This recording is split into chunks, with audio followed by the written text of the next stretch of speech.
मित्रों, आज हम जानेंगे कि वो कौन सा काम है जो पति स्त्री के पीछे करे तो स्त्री बर्दाश्त नहीं कर पाती है और डर कर भाग जाती है। ऐसा करने पर स्त्रियों को पीछे होता है बहुत दर्द। पहले तो वो मर्दों के चुपड़ी चुपड़ी प्यार भरी बातों में आ जाती है और प्यार से करवा लेती है। फिर बाद में उन्हें पछतावा होता है। ऐसा करने से उनका पीछे का हिस्सा भी दुखता है। तो मित्रों, आज की ज्ञानवर्धक कहानी बहुत ही महत्वपूर्ण सीख देने वाली है। यदि इस कहानी को आपने ध्यान से सुन लिया तो विश्वास मानिए, जीवन में बहुत सारी मुश्किलें आसान हो जाएंगी और आपका जीवन पहले से बेहतर हो जाएगा। तो मित्रों, चलिए ज्यादा देर ना करते हुए आज की कहानी शुरू करते हैं। लेकिन वीडियो में आगे बढ़ने से पहले कमेंट में जय माता लक्ष्मी जरूर लिखें और वीडियो को लाइक करके हमारे चैनल को सब्सक्राइब ही कर लें। तो प्रिय मित्रों, एक समय की बात है। खड़गपुर के घने जंगल में एक विशाल पीपल के वृक्ष पर गिद्धराज अपने घोंसले में विश्राम कर रहे थे और उनकी जीवन संगिनी कितनी दूर से उड़ती हुई उनके पास आती है। उनका चेहरा बड़ा ही गंभीर था और आंखों में एक अजीब सी बेचैनी झलक रही थी। गिद्ध ने देखा तो पूछा, हे प्रिय, क्या बात है? आज तुम इतनी विचलित गंभीर क्यों दिख रही हो? क्या कोई समस्या है? तब गिद्धनी ने गहरी सांस ली और कहा, हे पिया जी, आज जब मैं पृथ्वी लोक के एक छोटे से गांव माड़ीपुरी में भ्रमण कर रही थी तो मैंने वहां एक अद्भुत दृश्य देखा। वो दृश्य देखकर मेरे मन में करुणा और ममता का सागर उमड़ पड़ा। गिद्ध ने उनकी ओर उत्सुकता से देखा और पूछा, हे प्रिया, ऐसा कौन सा दृश्य देखा तुमने जिसने तुम्हें इतना व्यतीत कर दिया है? कृपया मुझे विस्तार से बताओ।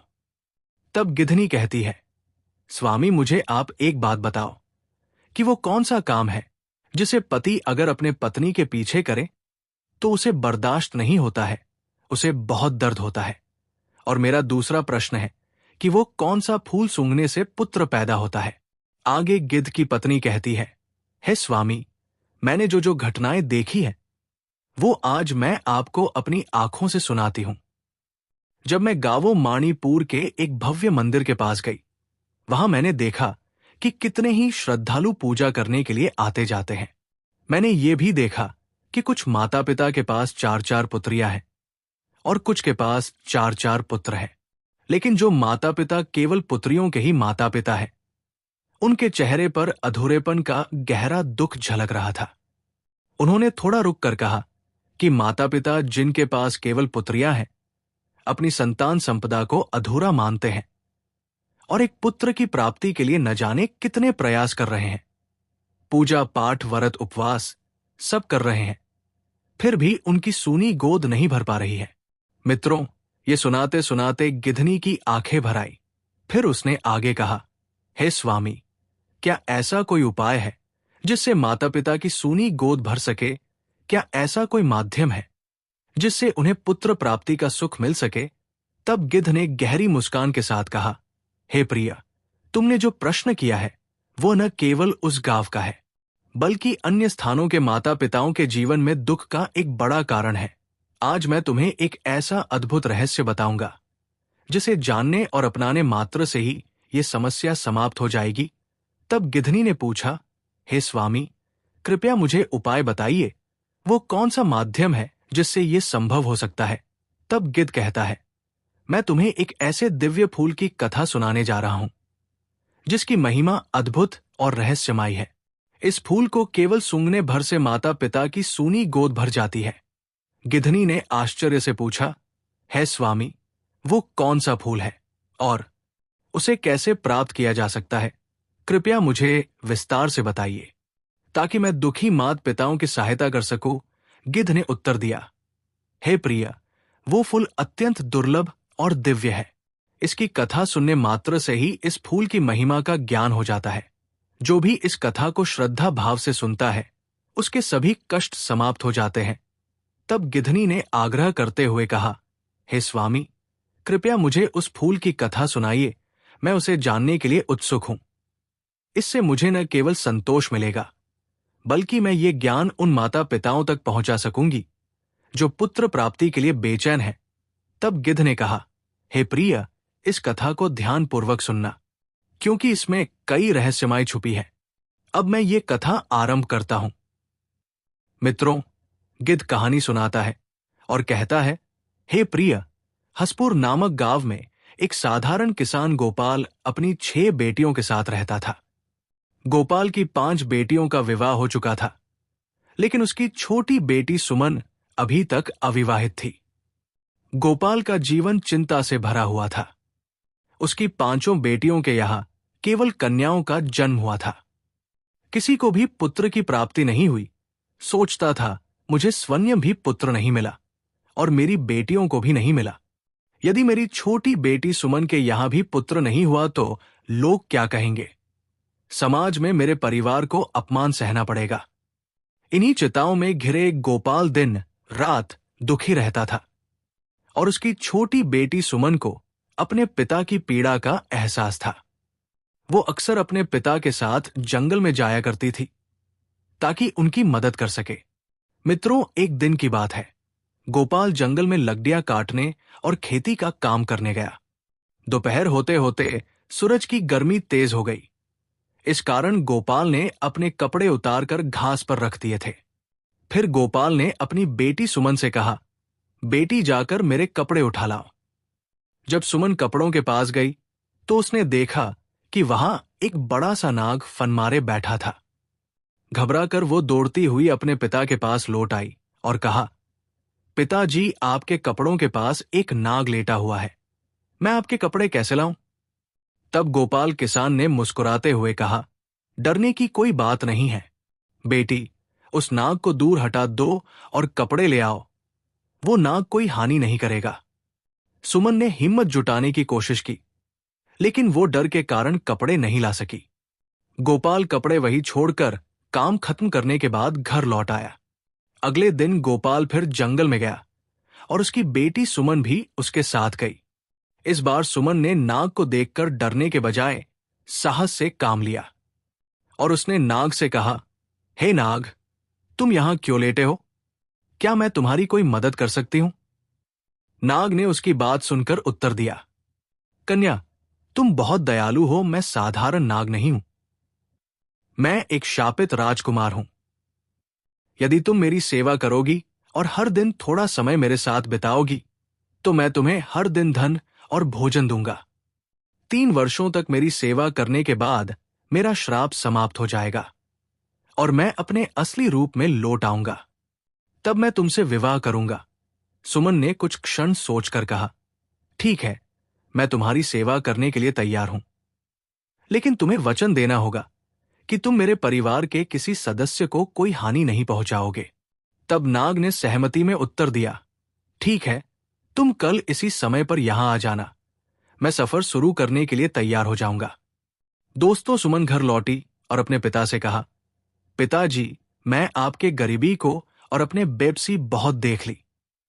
अब मैं अपनी किस्मत को बदलने के लिए एक बड़ा कदम उठाने वाली हूं। कृपया मुझे घर छोड़ने की अनुमति दें। मैं ये सब आपके लिए कर रही हूं। मित्रों, गोपाल अपनी बेटी की ये बात सुनकर चिंतित हो गया। इधर गोपाल अपनी बेटी सुमन को कहीं जाने नहीं देना चाहता था।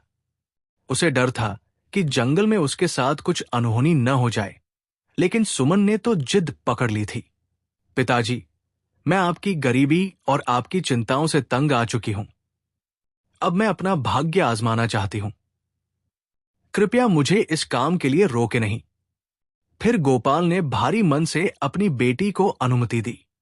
फिर सुमन अगले दिन नाग से मिलने जंगल में लौटी। अगले दिन सुमन नाग से मिली।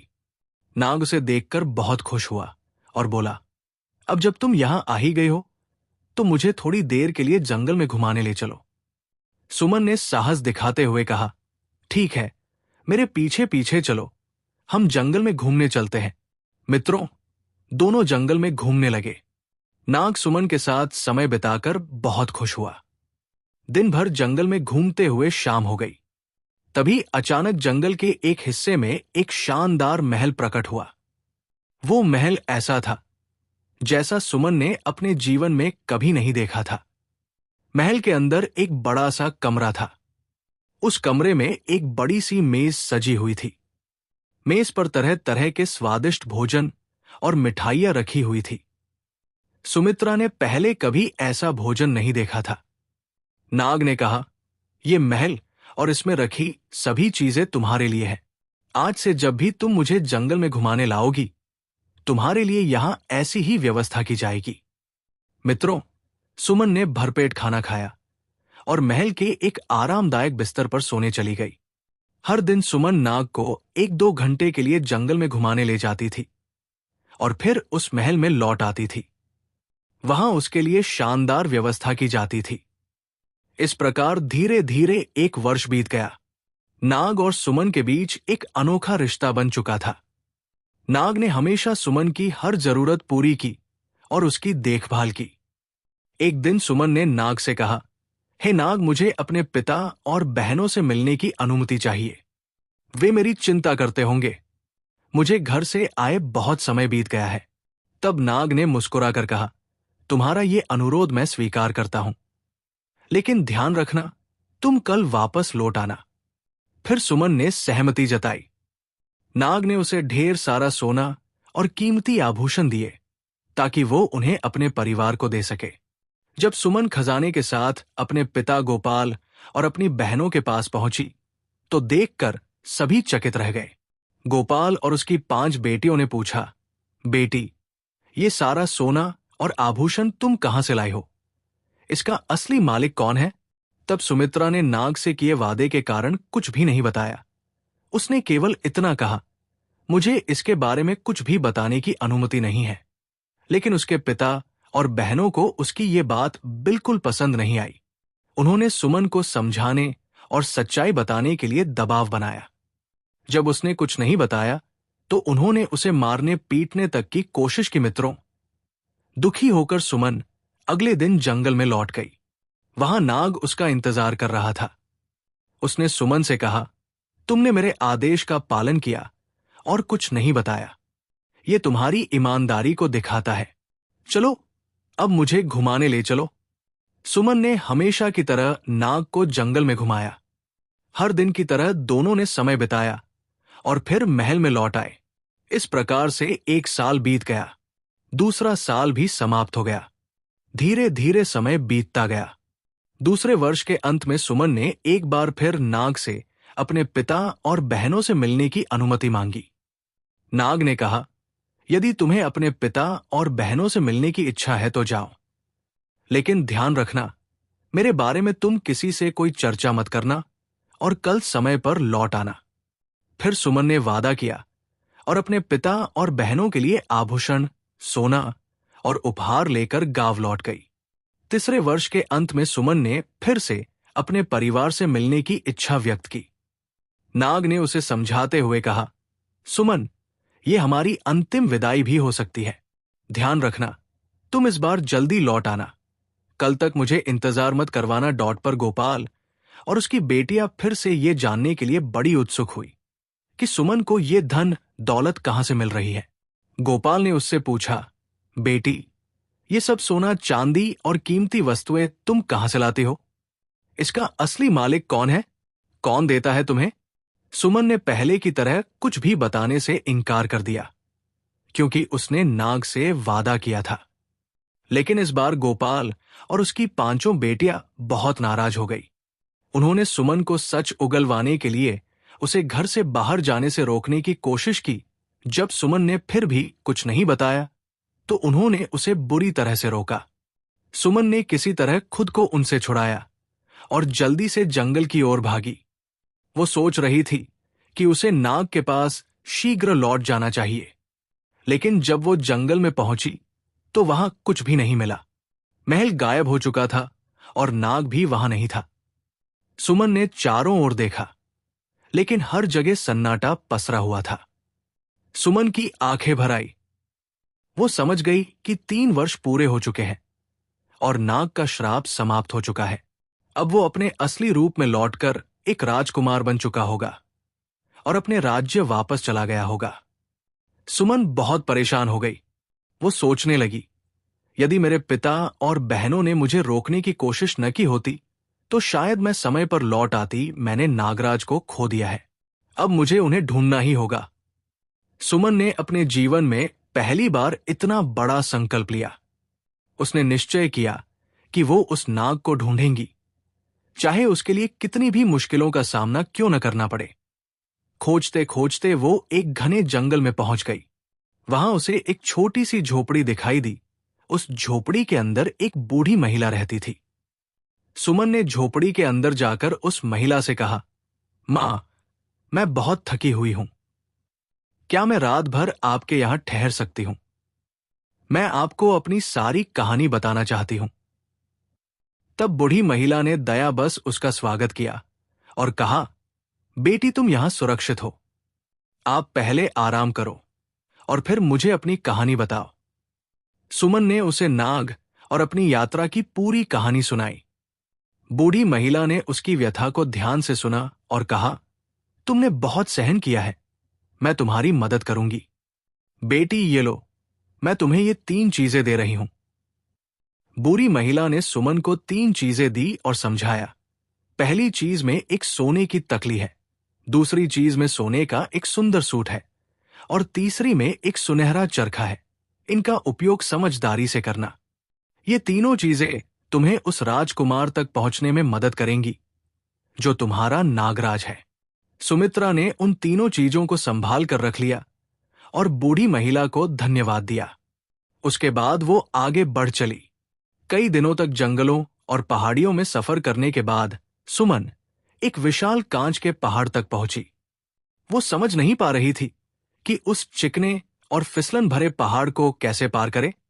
कई बार वो चढ़ने की कोशिश करती थी, लेकिन बार बार नीचे गिर जाती थी।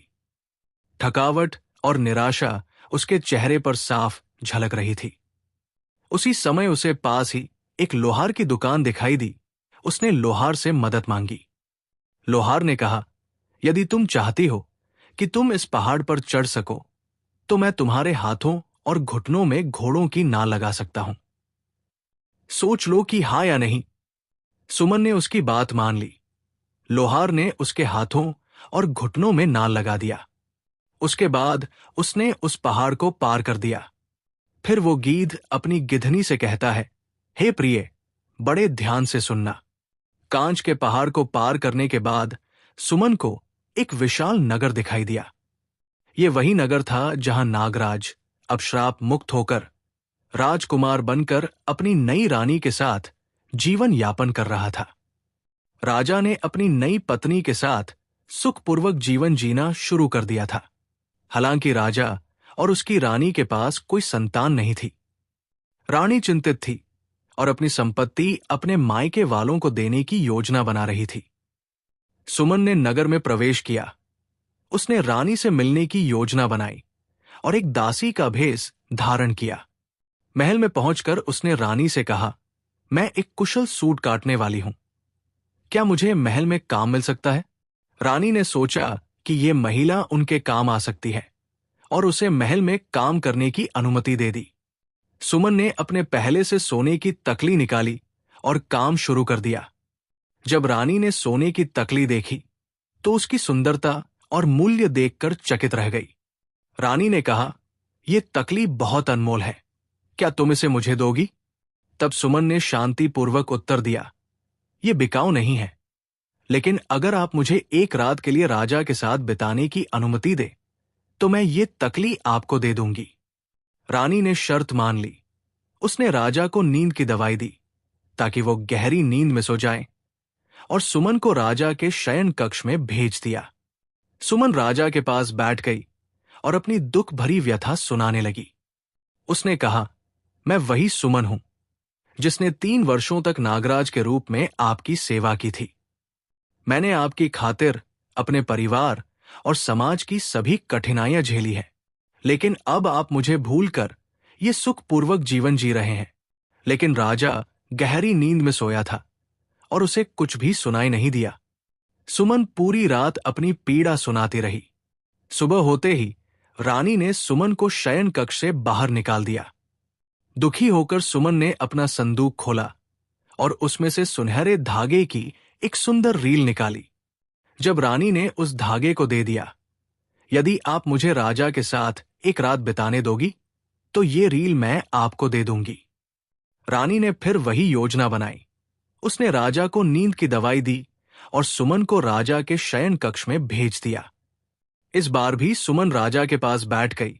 उसने अपनी सारी बातें दोहराई और उसे ये एहसास दिलाने की कोशिश की कि वो वही सुमन है जिसने नागराज के रूप में उसकी सेवा की थी।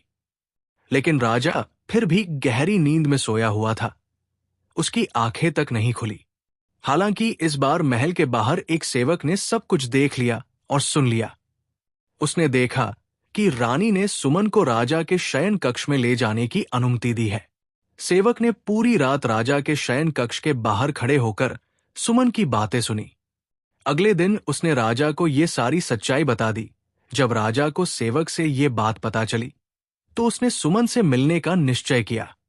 राजा अब समझ चुका था कि सुमन वही लड़की है जिसने उसके नाग रूप में 3 वर्षों तक सेवा की थी और जो उसकी सच्ची साथी थी।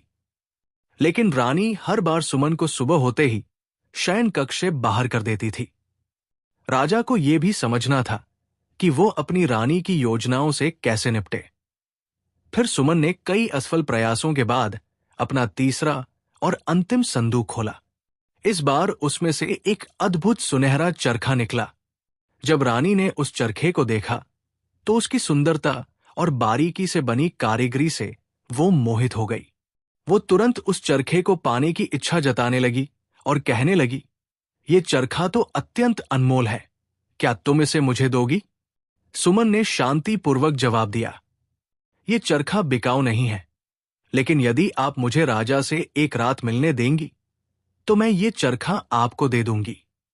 रानी को चरखा चाहिए था, इसलिए उसने सुमन की शर्त मान ली। उसने हमेशा की तरह राजा को नींद की दवा देने की योजना बनाई। लेकिन इस बार सेवक ने राजा को पहले ही सब कुछ बता दिया था। उसने राजा से कह दिया था, महाराज, वो कोई साधारण दासी नहीं है। उसने आपको गहरी नींद में रो रो कर अपनी पूरी व्यथा सुनाई है। आपको उसे जरूर सुनना चाहिए। राजा को यह सुनकर आश्चर्य हुआ। उसने सेवक की बात मानी और रानी की दवा पीने का नाटक किया। दवा को चुपचाप बाहर फेंक कर सोने का नाटक करता रहा। जब रानी ने सुमन को राजा के शयन कक्ष में भेज दिया तो सुमन ने राजा को सोते हुए पाया। सुमन राजा के पास बैठ गई और अपनी सारी दुख भरी पीड़ा बयां करने लगी। उसकी आवाज में गहरा दुख और निराशा थी।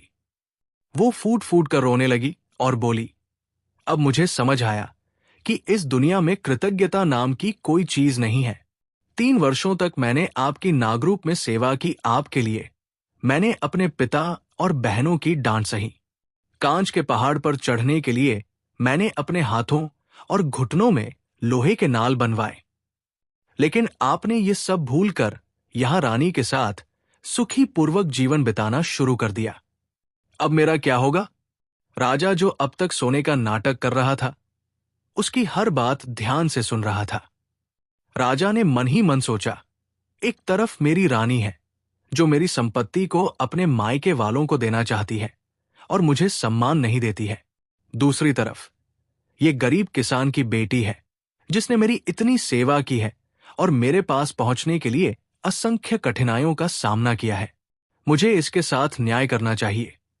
मुझे इसे अपनाना चाहिए, चाहे मेरी रानी इस बात के लिए तैयार हो या ना हो। राजा ने चुपचाप रात बिताई और अगले दिन के लिए एक बड़ा निर्णय लिया। अगले दिन राजा ने महल में एक बड़े उत्सव का आयोजन किया। पूरे नगर में ढोल नगाड़ों की आवाज गूंजने लगी। नगरवासियों को एकत्रित होने के लिए आमंत्रित किया गया। उत्सव के दौरान राजा ने सुमन को अपनी दाहिनी और बैठने के लिए बुलाया।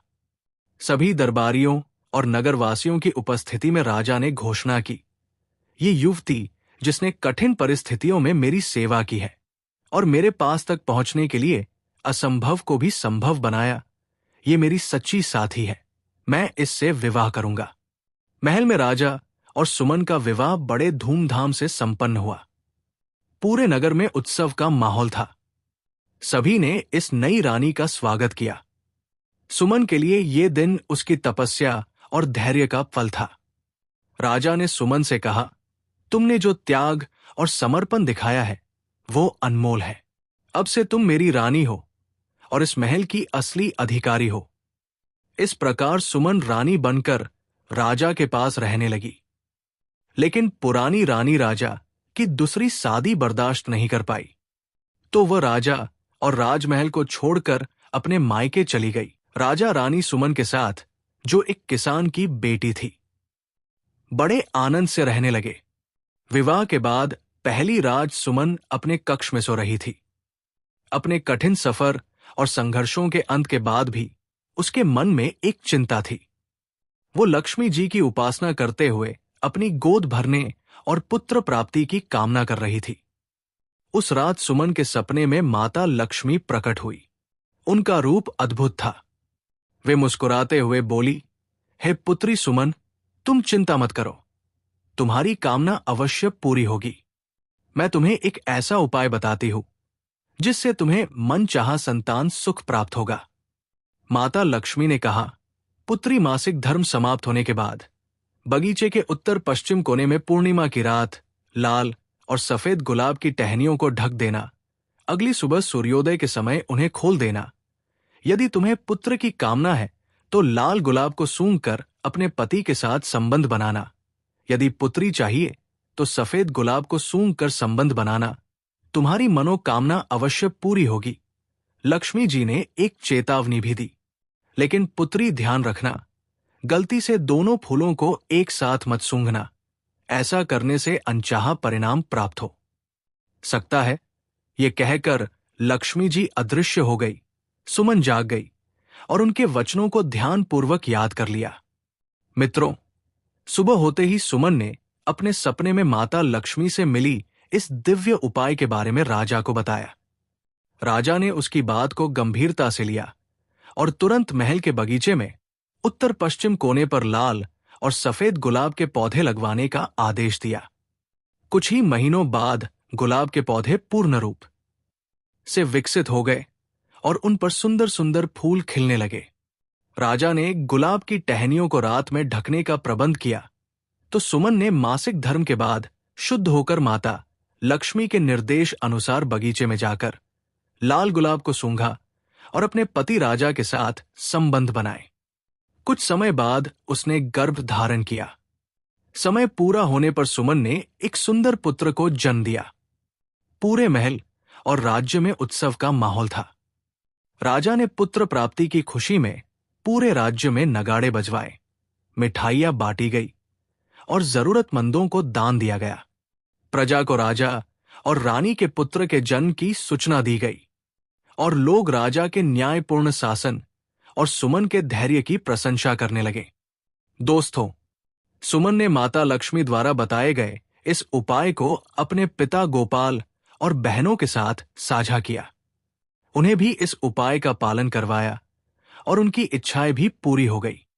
यहां तक कि राजा की पहली रानी, जो पुत्र प्राप्ति के लिए प्रयासरत थी, उसको भी जब ये खबर मिली तो उसने भी ये उपाय किया। सभी ने अपनी इच्छाओं के अनुसार पुत्र और पुत्री की प्राप्ति की। फिर गिद्ध ने आगे अपनी गिद्धनी से कहा, हे प्रिय, इस प्रकार सुमन की कठिन तपस्या और धैर्य ने उसे अपने जीवन का सबसे बड़ा सुख दिला दिया। माता लक्ष्मी के आशीर्वाद और सुमन के समर्पण के कारण पूरे राज्य में सुख, शांति और खुशहाली का वातावरण बन गया। राजा और रानी तथा प्रजा भी बड़े आनंदित थे। दोस्तों, ये कथा हमें ये सिखाती है कि धैर्य, सत्य और विश्वास हमेशा सुखदायी परिणाम देता है। कठिनाइयां चाहे जितनी आए, भगवान में और धर्म में आस्था रखने वालों को सफलता मिल ही जाती है। फिर वो गिद्ध बोला, हे प्रिया, अब मैं बताता हूं कि एक विवाहित स्त्री का कौन सा काम उसका पति पीछे से करे तो वो बर्दाश्त नहीं कर पाती है और उसे बहुत दर्द होता है। प्रिय मित्रों, हर शादीशुदा रिश्ते की बुनियाद विश्वास, प्रेम और आपसी सम्मान पर ठीक ही होती है। पति पत्नी का रिश्ता ऐसा होता है जहां दोनों एक दूसरे के प्रति पूरी तरह समर्पित होते हैं। लेकिन जब इस रिश्ते में किसी तीसरे व्यक्ति की छाया पड़ती है तो विश्वास की दीवार धड़कने लगती है। विशेष रूप से जब कोई पति अपनी पत्नी के पीछे छुपकर किसी अन्य स्त्री से बातचीत करता है या उसके प्रति प्रेम प्रकट करता है या संबंध बनाता है, तो ये किसी भी शादीशुदा स्त्री के लिए असहनीय होता है। ये न केवल रिश्ते में दरार डालता है, बल्कि पत्नी के आत्मसम्मान, भावनाओं और सुरक्षा की भावना को भी ठेस पहुंचाता है। एक शादीशुदा स्त्री कभी ये बात बर्दाश्त नहीं कर सकती कि उसका पति उसके पीछे चोरी छिपे किसी और स्त्री से बातचीत करे या उससे कोई प्रेम संबंध रखे। गिद्धनी कहती है, हे पिया जी, ये बात आपकी बिल्कुल सही मालूम पड़ती है कि एक स्त्री ये काम कभी बर्दाश्त नहीं कर सकती। आपने इस बात का बड़े ही सुंदर ढंग से उत्तर दिया है। तब गिद्धराज कहता है, हे प्रिय, अब मैं आपको आपके दूसरे प्रश्न का उत्तर देता हूं। कौन सा फूल संतान पैदा करता है? देखिए, वैसे तो हमारे धर्म ग्रंथों में बताया गया है कि फूलों में भी बड़ी सिद्ध और शक्तियां होती है जो इच्छाओं को पूरा करने का काम करती है। कहते हैं कि पारिजात का फूल इच्छा पूर्ति और संतान सुख का प्रतीक माना गया है। कमल का फूल ये देवी लक्ष्मी और भगवान विष्णु से जुड़ा हुआ है और इसे जीवन में सुख समृद्धि लाने वाला माना जाता है। कई कथाओं में वर्णन है कि कुछ विशेष फूलों को सूंघने या उनका उपयोग करने से संतान की प्राप्ति होती है। ये मान्यता अधिकतर नाम मात्र की है, जिसमें फूलों को सकारात्मक ऊर्जा और आशीर्वाद का माध्यम बताया गया है। उदाहरण के लिए, एक कथा में माता लक्ष्मी एक महिला को लाल और सफेद गुलाब के फूलों का उपाय देती है। लाल गुलाब को सूंघने से पुत्र होता है, जबकि सफेद गुलाब को सूंघने से पुत्री की प्राप्ति होती है। वैज्ञानिक दृष्टिकोण क्या कहता है? फूलों की महक या उनके उपयोग का संतान प्राप्ति से कोई प्रत्यक्ष संबंध नहीं है, लेकिन कई बार इन धार्मिक प्रतीकों का उद्देश्य मनोवैज्ञानिक होता है। ऐसा उपाय करने से व्यक्ति में विश्वास और आत्मविश्वास बढ़ता है, जो तनाव को कम करता है और शारीरिक मानसिक स्वास्थ्य को सकारात्मक रूप से प्रभावित करता है। फूल सूंघने से पुत्र पैदा होना धार्मिक मान्यताओं और लोक कथाओं का हिस्सा है, जिसका उद्देश्य है लोगों में आशा और विश्वास और सकारात्मकता का संचार करना है। हालांकि इसे सच नहीं मानना चाहिए, केवल मन को समझाने के लिए ऐसा किया जा सकता है। यदि संतान संबंधी कोई समस्या हो तो धार्मिक उपायों के साथ साथ चिकित्सकीय परामर्श भी अवश्य लेना चाहिए। दोस्तों, अगर आपको ये वीडियो पसंद आई हो तो इस वीडियो को एक लाइक करके कमेंट में जय मां लक्ष्मी जरूर लिखें। साथ ही हमारे चैनल सुखी संसार को सब्सक्राइब जरूर करें। धन्यवाद।